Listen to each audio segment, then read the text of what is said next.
최근에 계속 상담을 진행 중에 있습니다. 상담이 최근에 들어서 더 좀 잘 되고 또 많은 분들이 이제 다시 신천지에서 나오는 경우가 있거든요.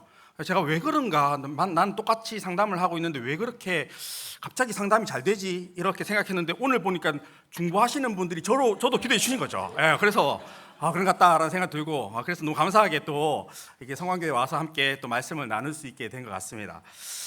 여러분 이제 신천지나 이제 JMS나 이렇게 이단들에 빠지는 사람들 보면 사실은 좀 이해가 잘 안 되지 않습니까? 왜 저런 데 빠지지? 왜 저런 거에 믿지? 이렇게 생각이 되지 않습니까? 근데 사실은 그들도 속아서 들어가는 거거든요. 그러니까 사기를 당하려고 당하는 건 아니지 않습니까? 어떤 사람들이 사기를 치려고 마음먹고 사기를 치는데 그 사기 당하는 사람들은 그게 사기인 줄은 몰라요.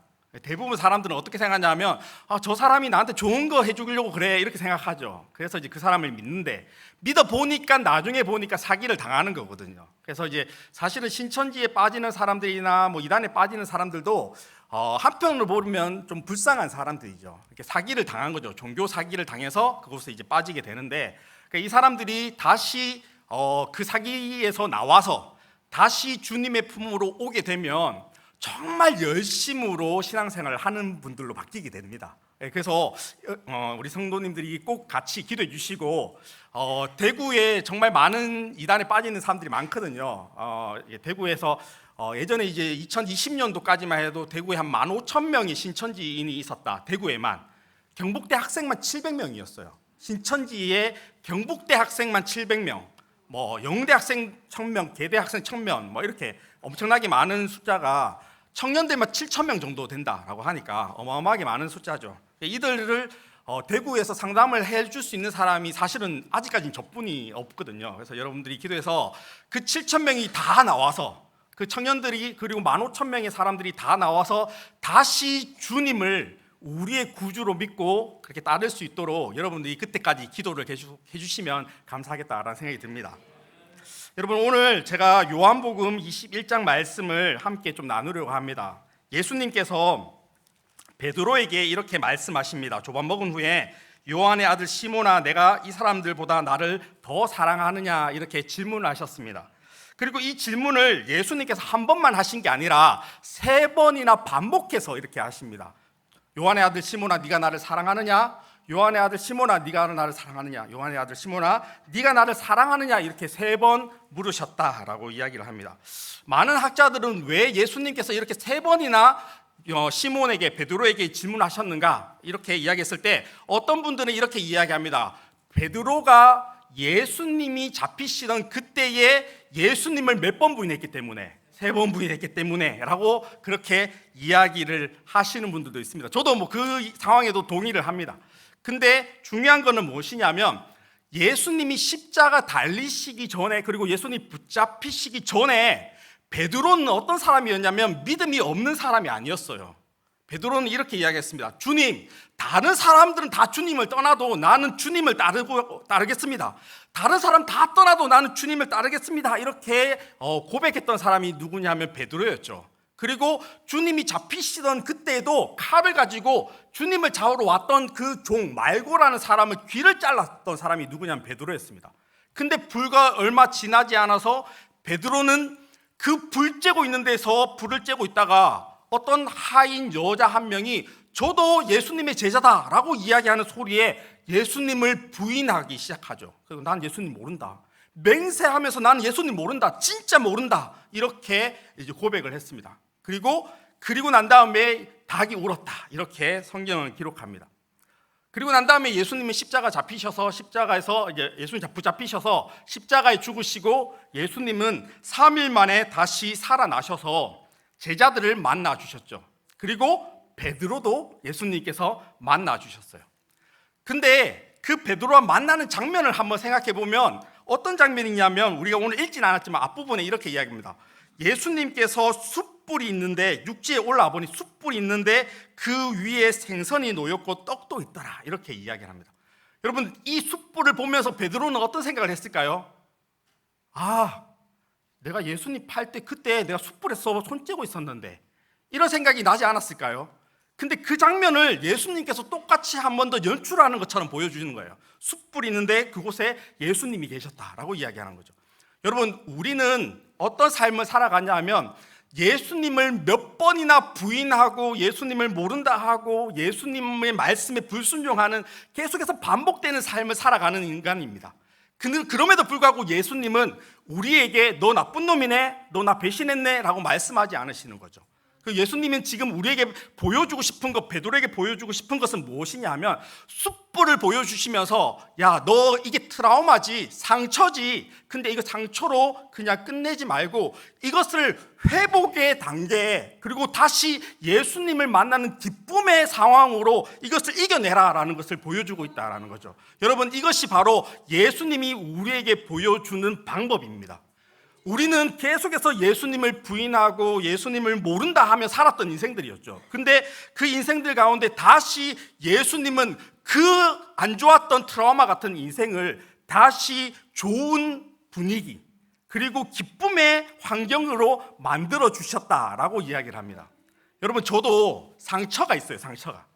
여러분, 저는 어떤 상처가 있냐면 진짜 상처를 있습니다. 진짜 상처. 어떤 상처냐면 저희 첫째 딸이 예전에 이제 초등학교에 딱 입학하고 난 다음에 학교에서 운동회가 있더라고요.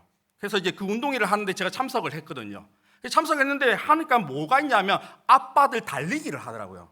아빠들 다 이제 모아서 이제 아빠 달리기. 그래서 우리 또 첫째 딸은 아빠가 1등 해야 돼. 그래야지 내가 공책을 더 받아. 막 이런 이야기를 하고 뭐 그런 이야기를 하더라고요. 그래서 제가 참석을 했습니다. 그래서 이제 제가 그래도 좀 젊은 나이에 결혼을 했으니까 제가 27에 결혼을 했거든요. 그러니까 그래도 30대 초반에 이제 제가 이제 저희 아이가 이제 학교를 갔으니까 웬만한 분들보다 달리기를 잘할 것 같았어요. 그래서 이제 참석을 했습니다. 참석을 해서 달리기를 하는데 초반에는 제가 젊으니까 좀 빨리 달렸거든요. 근데 바로 뒤에 누가 따라오는 것 같더라고요. 그래서 이 사람한테 자리를 내주면 안 되겠다 싶어서 딱 트는 순간 제가 갑자기 구르기 시작했습니다. 파파파팍 굴렀는데 그리고 이제 정신을 차려 보니까 옷은 다 찢어지고 피는 나기 시작하고 막 모자는 없고 막 이렇게 되더라고요. 그래서 이제 양호실에 갔더니 또 아이들 그 초등학생 아들이 막 찾아와서 이 아저씨는 왜 이래요? 이 아저씨는 뭐 왜 이렇게 피 흘려요? 막 이렇게 묻더라고요. 여러분, 제가 그리고 난 다음에 벌써 시간이 꽤 걸렸어요. 지금 저희 아이가 이제 올해 이제 수능 시험 치니까. 근데 이제 시간이 꽤 걸렸는데도 한 번씩 샤워를 하다가 무릎만 보면 어떤 생각이 드냐 하면 내가 그때 왜 뛰어갔고 내가 왜 그때 운동을 해갖고 그때 달리기를 간다고 해갖고 흔히 하는 말로 그냥 부끄럼 당하는가 막 이런 상처가 있는 거잖아요. 이게 저에게 트라우마예요. 여러분, 그 상처만 보면 트라우마 생기잖아요. 근데 그 상처를 이길 수 있는 방법은 뭐냐면 이것이 깨끗하게 씻음 받아되면 이것을 이겨낼 수 있는 겁니다. 여러분, 베드로에게 상처는 무엇이냐면 숯불이에요. 숯불만 보면 그 생각이 나는 거죠. 내가 예수님을 배신했네, 내가 예수님을 부인했네, 이 생각을 하는 거죠. 근데 그 가운데 예수님께서 이 베드로를 만나 주셨다라는 거죠. 이게 중요한 겁니다. 그리고 난 다음에 베드로에게 오늘 이렇게 이야기합니다. 요한의 아들 시몬아, 네가 나를 다른 사람들보다 나를 사랑하느냐? 이렇게 질문하셨죠. 오늘 제목입니다. 네가 나를 사랑하느냐라고 질문하셨어요. 그리고 베드로는 예수님께 이렇게 이야기를 합니다. 주님, 그러하나이다. 내가 주님을 사랑하는 줄 주님께서 아시나이다. 그랬더니 예수님께서 뭐라고 말씀하시냐면 내 어린 양을 먹이라, 이렇게 말씀하셨어요. 여러분, 이 내용이 조금 저는 어색하더라고요. 예수님께서 네가 나를 사랑하느냐라고 물었어요. 그리고 난 다음에 베드로의 고백은 뭐냐면 내가 주님을 사랑합니다라고 했어요. 그러면 예수님의 대답이 뭐라고 나와야 되냐면 그러면 진짜 네가 나 사랑하면 나 잘 섬겨야 돼. 나를 잘 섬겨야 돼. 지금부터 배신하지 말고 나를 잘 섬겨야 돼. 이렇게 이야기를 해야 되잖아요. 나를 사랑하느냐 물었으니까 내가 주님 사랑합니다라고 했으면 주님도 주님에 대한 이야기가 나와야 되잖아요. 그러면 앞으로 나 잘 섬겨야 돼. 이렇게 말씀하셔야 되는데 갑자기 예수님이 뭐라고 말씀하시냐면 내 어린 양을 먹여라, 이렇게 이야기하는 거예요. 여러분, 양을 먹이려면 처음부터 예수님이 이렇게 물어보시면 안 되죠. 네가 양들을 사랑하느냐? 주님, 내가 양들 사랑합니다. 그러면 내 양들 먹여야 돼, 이렇게 말씀하셔야 되잖아요. 근데 예수님은 뜬금없이 오늘날 뭐라고 이야기했냐면 베드로에게 네가 나를 사랑하느냐라고 물어보고 난 다음에 주님 사랑합니다 하니까 내 양을 먹이라, 이렇게 말씀하신다고요. 여러분, 하나님의 양을 먹일 수 있는 사람들, 그 양을 칠 수 있는 사람들, 그 양을 섬길 수 있는 사람들은 어떤 사람일까요? 예수님을 사랑하지 않는 사람들은 절대 하나님의 양을 먹일 수가 없습니다. 예수님을 사랑하는 사람들, 절대적으로 예수님을 사랑하는 사람들만 예수님의 양들을 사랑하고 예수님의 양들을 먹일 수가 있는 겁니다. 여러분, 저는 사실은 신천지 사역을 하지만 신천지 사람들을 미워하거나 싫어하지 않아요. 여러분, 이해하죠? 저는 신천지 사람들 만날 때마다 그들이 토론하면 힘들긴 하지만 그들이 미워하거나 싫지는 않아요. 그리고 그들을 위해서 열심히 섬깁니다. 그 이유가 무엇이냐면 제가 예수님을 사랑하기 때문에 그들도 싫지 않는 거예요. 여러분, 왜냐하면 예수님도 나를 그렇게 사랑하셨던 이유가 무엇이냐면 내가 잘나서 사랑했는 게 아니라는 거죠. 베드로처럼 계속해서 예수님 부인하고 배반하고 도망다녔던 저를 예수님께서 저를 사랑한다라는 것을 보여주셨어요. 그리고 난 다음에 예수님이 그러면 너에게 맡긴 내 양들 있어. 어디 있냐고? 저기 신천지 있어. 15,000명의 대구의 애들이 거기 있어. 그러면 그 양을 네가 섬겨야 돼 라고 말씀하신 거죠. 여러분, 그래서 제가 신천지 사역을 하고 있는 것입니다. 여러분, 저는 제 이야기를 좀 또 하자면요, 저는 고등학교 때부터 교회를 다녔어요. 저는 원래 모태신앙은 아니거든요. 고등학교 때 선배를 통해서 교회를 갔었는데, 여러분, 저희 집의 형편이 좀 사실은 그렇게 좋지는 않았어요. 저희 집은 대구에만 있더라고. 사골세가 대구에만 있다 하더라고요. 저는 몰랐는데 사골세에 살았습니다. 저희 집에는 단칸방이었고 4명의 이제 가족이 살았는데 집에 화장실이 없었어요. 그래서 화장실을 가려면 공동 화장실을 가야 되거든요. 공동 화장실을 가려면 걸어서 한 20m, 30m 가야 돼요. 그리고 그 공동 화장실을 그냥 천장은 뻥 뚫혔고 밑에는 푸세식이고 칸칸이 있고 들어갈 때는 돈을 또 내야 돼요. 한 20원인가 50원인가 이렇게 내야 되는 거죠. 그런 곳에서 살았습니다. 거의 고등학교 때까지 그렇게 살았는데, 여러분, 제가 고등학교 때 예수님을 믿고 저한테 전도한 사람이 이렇게 이야기하더라고요. 예수님 믿으면 복 받는다, 이렇게 이야기하더라고요. 그래서 제가 교회를 갔어요. 그리고 제가 예수님을 믿으니까 우리 집이 갑자기 어떻게 됐을까요? 똑같더라고요. 계속 거기 살아요, 우리 집은. 저는 복 받는 줄 알았어요, 진짜. 그러면 우리 집이 갑자기 좋은 집으로 이사가고 화장실 있는 집으로 갈 거고 막 이렇게 생각할 건데 똑같은 집에 계속 살더라고요. 근데 예수님을 딱 만나고 난 다음에, 그럼에도 불구하고 죄인인 나를 구원하셨다라는 것을 깨닫고 난 다음에 제 기도 제목은 무엇이냐면, 예수님, 저는 이제 예수님 믿음으로 구원을 받았습니다. 근데 더 중요한 것은 이제는 예수님이 내려오셔야 됩니다. 이 지긋지긋한 집 좀 벗어나야 되는데 벗어날 수 있는 방법은 없고 이제는 예수님 오셔서 끝내야 됩니다. 제가 이렇게 기도 제목이었어요. 매일 하늘만 쳐다보면서 고등학교 때 약간 우울증처럼 하늘 바라보면서 언제 오십니까? 언제 오십니까? 이렇게 기도했습니다. 여러분, 근데 갑자기 기도하는데 하나님께서 저에게 이렇게 말씀하시더라고요. 야, 너한테 복음이 전해지기까지 몇 년이 걸린 줄 알아? 이렇게 이야기하더라고요. 제가 1997년도에 교회를 갔으니까 한 2000년 정도 걸렸네요. 제가 이렇게 이제 기도하면서 이야기를 했습니다. 그러면 너에게 복음이 전해지기까지 2000년 동안 몇 명의 사람들의 입을 통해서 복음이 전해진 줄 알아? 이렇게 질문하시더라고요. 제가 생각해 본 적은 없었거든요. 그럼 좀 많이, 그렇게 많은 사람들을 통해서 복음이 전해졌겠네요, 이렇게 생각했는데 한번 생각해봐, 이렇게 하는 것 같아요. 그래서 제가 생각해 보니까 2000년 동안 예수님의 제자들과 사도 바울이 복음을 전했어요. 초대교회의 많은 사람들이 그 복음을 전하기 위해서 목숨을 던졌습니다. 자신의 목숨과 피를 다 쏟아내면서 그 복음을 지키기 위해서, 복음을 전하기 위해서 목숨을 걸었더라고요. 그리고 그 사람들의 복음이 전해지고 하면서 2000년 동안 복음이 전해지고 마침내 저에게 복음이 전해졌어요. 여러분, 근데 저는 그것이 끝인 줄 알고 계속 하늘 바라보면서 예수님 이제 끝났습니다, 남은 구원 받으면 됩니다 라고 생각했던 거죠. 여러분, 근데 그때 하나님께서 저에게 이렇게 말씀하시는 것 같더라고요. 너를 통해서 전해야 될 또 내 양이 있어. 그 영혼들을 위해서 네가 가야 돼 라고 이야기하죠. 그래서 제가 그때, 하나님, 그러면 저는 어떻게 살아야 됩니까? 그렇게 기도하면서 이제 사역, 목사가 되기로 그렇게 기도를 했습니다. 사랑하는 성도 여러분, 우리가 그냥 예수님 믿는 것으로 내가 구원받은 것으로 끝나버리면 사실은 그거는 50%밖에 되지 않는 거죠. 여러분, 우리가는 언제까지 예수님을 정하고 예수님의 내 양을 먹이라고 이야기하시는 이 말씀을 지켜야 되냐면, 우리 생이 끝나는 그 시점까지 우리는 하나님의 양들, 예수님의 양들을 먹일 수 있어야 됩니다. 그들을 섬겨야 되는 것이죠. 여러분, 보니까 다음 주에 우리가 새생명 축제를 하죠. 여러분, 이거는 누구는 하고 누구는 안 해도 되는 그런 이야기가 아니다라는 거죠. 예수님의 제자라고 이야기하고 예수님을 사랑한다라고 이야기하고 예수님이 나를 위해서 십자가 죽으셨다라고 고백하는 모든 사람들은 다 주님의 양들을 먹일 수 있어야 됩니다. 여러분, 예수님이 왜 우리를 위해서 십자가에 죽으셔야 됩니까?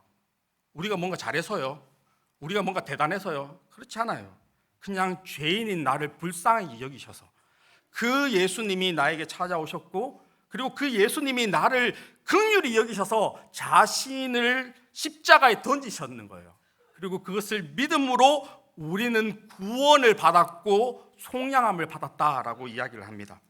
사랑하는 성광교회 성도 여러분, 여러분이 구원을 받았다라고 이야기하고 여러분의 삶 가운데 예수님이 오늘 이 자리에 오셔서 네가 나를 사랑하느냐라고 질문하시면 여러분은 어떻게 대답해야 되냐면, 주님 그러합니다, 내가 주님을 사랑합니다 라고 고백할 수 있어야 됩니다. 여러분, 주님을 사랑하지 않는 사람들은 예배 오지도 않을 거고요, 그리고 이 자리에 앉아 있을 필요가 없죠. 그런 사람들은 오지도 않을 겁니다. 근데 그럼에도 불구하고 예수님을 사랑합니다 라고 고백하는 사람들에게는 예수님께서 또다시 한 걸음 더 나가서 한 이야기를 더 하십니다. 내 양을 먹여라, 내 양을 치라 라고 말씀하신다라는 거죠. 여러분, 신천지는 거짓 종교입니다. 그럼에도 불구하고 신천지 사람들은 굉장히 열심히 있다는 거 아시죠? 엄청난 열심을 가지고 있습니다. 어느 정도 열심히 있냐고요? 교회에 쳐들어와서 사람들을 빼내가려고 하는 그 정도의 열심을 가지고 있어요. 그래서 신천지를 뭐라고 이야기하냐면, 그 사람들은 자기를 추수꾼이라고 이야기해요. 그래서 우리는 추수꾼이다. 추수밭은 어디냐면 성광교회다. 그러니까 성광교회에 들어가서 성광교회에 있는 성도들을 빼내서 다시 신천지로 데려가야 된다라고 생각하는 게 신천지 사람들이죠. 여러분, 그들은 가짜임에도 불구하고 열정을 가지고 열심을 가지고 그렇게 합니다. 그러면 우리는 진짜라면 우리는 열정이 어느 정도 돼야 될까요? 그들보다 훨씬 더 열심을 내야 되죠. 여러분, 더 열심으로 우리는 복음을 전해야 되는 겁니다. 여러분, 맞잖아요. 제가 틀린 말 한 거 아니죠. 여러분, 신천지가 그렇게 하는, 가짜임에도 그렇게 하면 진짜인 우리, 진리를 가지고 있는 우리는 더 열심으로 해야 되지 않습니까? 아멘 하신 분들 다음 주 다 신천지 가서 사람들 다 데리고 오는, JMS 들어가고 막 이렇게 해갖고 막 다 들어오고 데리고 와야죠. 맞죠? 사실은 그들은 진짜 주님의 사람들인데 우리가 놓치고 있는 거거든요. 그러면 그들이 그렇게 갈 수밖에 없었던 이유는 무엇일까요? 성경을 왜곡해서 배우니까.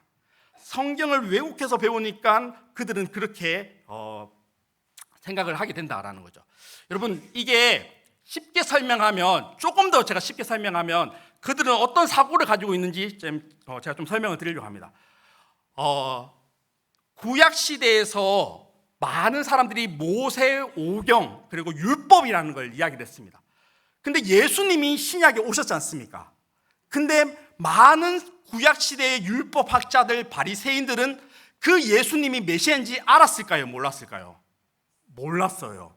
그래서 예수님을 막 핍박하고 맨날 모세오경만 갖다 대면서 말씀대로 살지 않는다라고 이야기하면서 예수님을 막 잡으려고 했죠. 이단이다 하고 뭐 그렇게 한 거예요. 근데 예수님이 오셨으면 그 예수님으로 이제 끝났구나 이렇게 생각해야 되는데, 신천지 사람들은 어떻게 생각하냐 하면, 예수님이 오셔서 구원하시는 방법은 2000년 전에 예수님 오셨을 때 구원 방법이다 이렇게 가르쳐요. 그리고 오늘날의 구원 방법은 뭐냐 하면, 이만이라는 사람이 가르치는 구원의 방법, 계시록을 알아야 된다 이렇게 이야기를 하는 거죠. 여러분, 그래서 그 사람들 만나서 우리가 복음을 전하잖아요. 예수님 믿으셔야 돼요. 이만희 믿지 말고 예수님 믿으셔야 돼요. 이렇게 이야기하잖아요. 근데 그 사람들이 그렇구나, 예수님 믿어야 되는데 내가 이만희 믿었구나 이렇게 생각을 안 하는 이유가 뭐냐면, 아이고 저 사람들 아직도 2000년 전에 구원 방법을 이야기하네. 아직도 2000년 전에 예수가 살아있을 때 구원 방법인 예수 믿는 것만 이야기하네. 오늘날의 구원 방법이 바뀌었다는 걸 모르는구나 이렇게 생각하는 거예요. 여러분, 그게 착각이에요. 착각. 그게 왜 착각일까요? 구원은 예수님으로 끝났습니다. 여러분 믿으십니까? 제가 조금 더 쉽게 설명을 드릴까요? 예전에 이 지구를 바라봤던 사람들은 지구가 어떻다라고 생각했을까요? 지구가 네모나다고 생각했어요. 지구가. 근데 과학이 발전하고 알아보니까 위성이 뜨고 하니까 지구가 어떤 모양일까요? 둥글다라는 게 발견됐어요. 근데 오늘날 어떤 사람들이 갑자기 또 나타나서 지구는 둥글지 않아, 사실은 지구는 세모야 라고 이야기하면 될까요? 안 될까요? 안 되죠. 지구는 둥근 걸로 끝났습니다. 확정이 돼버렸어요. 근데 사람들이 자꾸 지구는 네모야 네모, 아직도 2000년 전의 방식, 지구는 둥글다고 이야기하는 방식만 이야기하네 라고 생각하는 거예요. 이 신천지 사람들 사고입니다. 그게 뭐냐면 아직도 예수님을 믿음으로 복음 믿음만 이야기하네, 계시록은 모르면서 이렇게 생각하는 거죠. 여러분, 계시록 몰라도 구원받을 수 있습니다. 예수님 믿으면 구원받습니다. 바울이 계시록을 몰랐다니까요. 여러분, 바울이 언제 죽었는데요? 바울은 계시록이 쓰여지기 전에 죽었어요. 근데 바울은 어떻게 구원받았다라고 이야기하냐면 그 이름이 생명책에 있다라고 이야기를 하는 거죠. 예수님을 믿음으로, 복음에 함께 동참함으로 그 바울의 이름과 동역자들이 생명책에 있다라고 빌립보서 4장 3절에 이야기한다는 거죠. 여러분, 예수님 믿음으로 구원받는 것이지 다른 방법으로 구원을 받을 수가 없다라는 겁니다. 근데 아직도 이단에 빠져 있는 사람들은 예수 믿는 것으로 안 된다라고 자꾸 착각하는 거죠. 그러니까 다른 구원자를 찾는 거예요. 그러니까 그 사람이 누구냐라고 물으면 신천지는 이만희, JMS는 정명석, 이런 사람이죠. 여러분, 그 사람들에게 그들의 논리가, 그들의 교리가 잘못됐다는 것을 알려주고 다시 무엇을 우리가 알려줘야 되냐면 예수님 믿음 외에 다른 방법으로 구원받는 방법은 없다라는 걸 가르쳐줘야 되는 거예요. 여러분, 진리는 변함이 없어야 됩니다. 2000년 전의 구원의 방법이 예수님을 믿음으로 구원받았다면 1000년 전에도 구원은 예수님 믿음으로 받는 거고, 지금도 예수님 믿음으로 구원받는 거고, 앞으로 예수님 다시 오실 때까지 예수님 믿음으로 구원받는 것이지 또 다른 방법으로 구원을 받는다라고 이야기하면 이거는 거짓이다라는 거죠. 그래서 성경은 이야기합니다. 다른 이로서는 구원을 얻을 수 없나니 천하 인간에게 구원 얻을 만한 다른 이름을 주신 적이 없다라고 이야기하는 거죠. 여러분, 예수만이 우리의 구원자 되시고 그분이 우리를 사랑하셔서 우리 트라우마, 상처를 싸매시고 감싸주시고 회복해 하시는 줄을 믿으시고 그 예수님을 사랑하는 여러분 되시기를 주님의 이름으로 기도드립니다. 여러분, 예수님을 사랑하기 때문에 우리에게 맡긴 일이 있어요. 예수의 양들을 치는 거죠. 예수님의 양들을 치는 거예요. 내 양이 아니라 예수님의 양들을 치는 겁니다. 그래서 그 양들을 다시 주님의 품으로 안길 수 있도록 우리는 나가서 복음을 전하고 그들에게 예수를 알려주는 거죠. 여러분, 다음 주에 어떤 사람들이 이곳에 와서 예배를 드릴지는 저는 잘 모르겠습니다. 하지만 그분들이 예수님의 양들입니다. 그래서 우리는 그 양들을 이곳에 초청해서 예수님의 복음을 전하는 것이고, 예수님이 우리를 위해서 십자가에 죽으셨다라는 그 복음을 통해서 우리도 함께 죄인이었지만 그 예수님을 통해서 그 죄가 씻음 바 되었다라는 것을 전하는 삶을 살아가야 되는 것이죠. 여러분들은 다 예수님을 통해서 죄 씻음 받으셨습니까? 여러분들은 예수님을 통해서 여러분은 구원을 받으셨습니까? 여러분은 예수님을 사랑하십니까? 예수님의 양들을 먹이셔야 됩니다. 예수님의 양들을 쳐야 되는 거죠. 여러분, 저에게 이 말씀을 통해서 예수님은 말씀하셨어요. 그러면 너에게 맡긴 내 양은 어디 있는지 알아? 이렇게 물으시더라고요.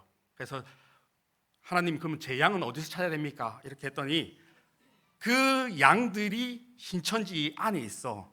그 양들이 JMS 안에 있고 그 양들이 하나님의 교회 안에 있어. 이렇게 저에게 말씀하시는 것 같더라고요. 그래서 저는 그때부터 사역의 방향성을 이쪽으로 정하기로 했습니다. 그리고 그들을 사랑해야겠다. 예수님께서 나를 사랑한 것처럼 나도 그들 사랑해야 되겠다. 이런 마음으로 정말 기도하면서 사역을 하고 있습니다. 지금 많은 사람들이 다시 신천지에 빠져나와서 저에게 상담받고 일반 교회로 돌아가는 일들이 일어납니다. 여러분 정말 여러분들의 기도를 통해서 그렇게 되는 건데, 여러분 저에게 예수님의 양들은 거기 있는 거고요. 우리 사랑 성광교회 성도님들의 양들은 어디 있냐면 이 경산 지역에 있는 거죠. 그래서 이 지역 가운데 많은 사람들, 그들에게 복음을 전하고 그들에게 예수 그리스도의 십자가를 전하면서 그들이 이곳에 왔을 때 함께 예수님을 사랑한다라고 고백하는 그런 일들이 다음 주에 일어나야 된다라는 거죠. 여러분 이렇게 예수님께서 베드로에게 말씀하셨습니다. 네가 나를 사랑하느냐라고 이야기했었죠. 그리고 난 다음에 갑자기 예수님께서 뭐라고 말씀하시냐면, 예수님께서 베드로에게 이렇게 이야기합니다. 네가 젊어서는 스스로 띠띠고 원하는 곳으로 다녔거니와 늙어서는 내 팔을 벌리리니 남이 내게 띠띠우고 원하지 아니한 곳으로 데려가리라. 갑자기 예수님께서 띠띠운다 이야기하고 젊어서 네 마음대로 했지만 이제 늙어서는 그렇게 못한다, 이런 이야기를 하는 거예요. 그 내용이 무엇이냐면 19절 말씀에 이렇게 기록되어 있더라고요. 이 말씀하심은 베드로가 어떠한 죽음으로 하나님께 영광을 돌릴 것을 가리키심이라라, 이렇게 이야기를 합니다. 예수님께서 베드로가 어떻게 죽게 되어서 죽음을 통해서 하나님께 영광 올려드려야 된다는 것에서 이것을 먼저 말씀하셨다라는 거죠. 예수님께서 네가 내 양을 먹여라 하고 그걸로 끝내면 되잖아요. 그걸로 끝내면 돼요. 그리고 나를 따르라 했으니까 그걸로 끝내면 됩니다. 근데 예수님께서 갑자기 베드로의 죽음에 대해서 이야기를 한다라는 거죠. 여러분 좀 불편하잖아요. 제가 만약에 성도님들의 그 마지막을 이야기를 하고 막 이렇게 하면 불편하잖아요. 여러분 근데 그 불편을 우리는 어떻게 생각해야 될까요? 아, 인간의 생의 끝이 있구나. 근데 그 끝나는 시점까지 내가 주님의 양들을 먹이면서 주님의 양들을 치면서 나의 사명을 감당해야 되겠다, 이렇게 생각하면 좋게 해석을 하는 거죠. 근데 베드로는 좀 불편했던 것 같아요. 그 이야기를 들으니까 갑자기 다른 사람을 향해서 이렇게 이야기합니다. 예수님, 저 요한은 어떻게 됩니까? 이렇게 묻는 거예요. 불편하니까. 예수님, 요한은 어떻게 됩니까? 이렇게 이야기하죠. 예수님께서 저 사람이 어떻게 되든지 너하고 무슨 상관이냐, 이렇게 이야기를 하시더라고요. 여러분 신앙생활은 다른 사람하고 비교해서 내가 우월한가 우월하지 않나, 내가 다른 사람 비교해서 내가 열등한가 이런 것들을 비교하는 게 아니에요. 신앙은 예수님하고 나하고 일대 관계 가운데 내가 예수님 보기 위해서 예수님 앞에서 내가 정직한가 바른가, 내가 믿음을 가지고 있는가, 이거지 다른 사람하고 비교해서 난 그 사람보다 더 많이 신앙이 좋은 것 같아, 이렇게 비교하는 거 예수님께서 원하지 않는다라는 거죠. 어떤 사람들은 그렇게 이야기합니다. 나는 하루에 5시간씩 기도합니다, 막 이렇게 이야기를 하죠. 근데 그 5시간 기도 못하는 사람들은 그 사람을 바라보면서 열등감을 가지고 나는 3시간밖에 기도 못하는데, 이렇게 생각하는 거는 바른 신앙이 아니라는 거죠. 여러분 우리의 신앙은 무엇이냐면, 하나님이 5시간 기도하라면 기도하는 거고, 하나님이 3시간 기도하면 3시간 기도하는 거예요. 그 하나님 앞에서, 예수님 앞에서 나의 신앙을 점검할 수 있어야 됩니다. 여러분 저는 공부를 잘 못했어요. 그래서 공부를 잘하고 싶더라고요. 그래서 서울대 다니시는 분들한테 어떻게 공부를 잘하셨냐 이렇게 질문을 했거든요. 근데 그분이 그렇게 이야기하더라고요. 어떤 분들은 시험을 치면, 만약에 제가 80점을 맞았어요. 근데 제 친구들이 70점을 맞아요. 그러면 공부를 잘한 겁니까 못한 겁니까? 저는 80점이고 제 친구들 다른 애들은 다 70점이면 공부를 잘한 거예요 못한 거예요? 잘한 거예요. 맞죠? 근데 이렇게 생각하는 사람은 공부 잘하는 게 아니래요. 진짜 공부 잘하는 사람은 어떤 사람이냐면, 내가 왜 80점이지? 20점 왜 틀렸지?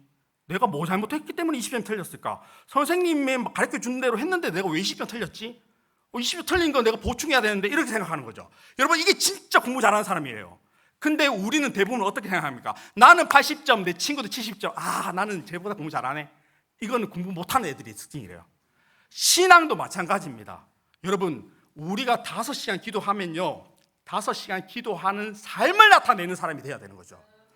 5시간 기도한다고 자랑하는 것이 아니라 내가 5시간 기도하는 삶을 나타내고, 그 삶을 가지고 사람에게 나타내서 내가 예수님을 믿는 사람인데 나는 이런 삶을 살아갑니다, 나는 5시간 기도하면서 겸손한 삶을 살아갑니다, 나는 전도하는 삶을 살아갑니다, 삶으로 나타내는 사람이지, 다른 사람과 비교해서 나는 어떤 사람인가, 저 사람은 어떤 사람인가, 이렇게 이야기하는 게 아니다라는 거죠.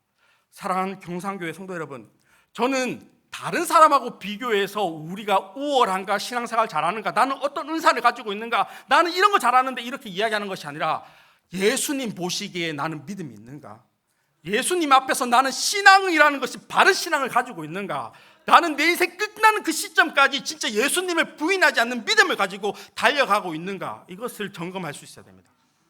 그 삶이 있을 때 우리는 하나님께서 착하고 충성된 종아라고 하는 칭찬을 받을 수가 있다는 거죠.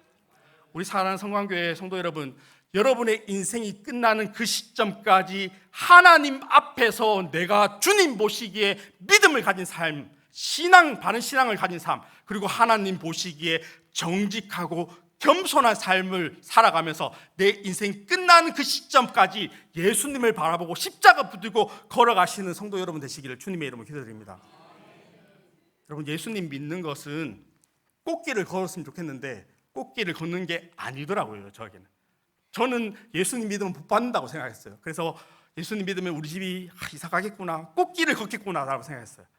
예수님 믿는 거는 예수님과 같이 십자가의 길을 걷는 겁니다.